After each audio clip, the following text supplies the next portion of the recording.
আমাদের কাকা লাগি ভাই আর না। রাজনীতির মাঠে সব ভাই ভাই।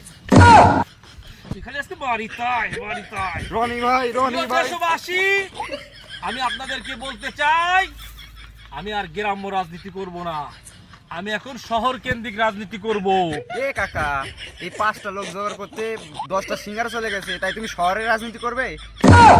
যাই হোক, আমার বক্তব্যের মাঝে বাধা দেওয়ার কারণে আমার নিজের ভাতিজাকে দল থেকে বহিষ্কৃত করা হলো। যদি সেই দলে আসতে চায় তাহলে তাকে গরু মেরে খাওয়া দিতে হবে এবং আমার পকেট ভারী করতে হবে।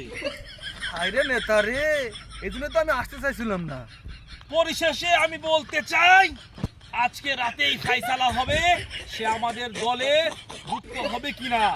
যদি হয় তাহলে তাকে অবশ্যই গরু মেরে খাওয়াতে হবে।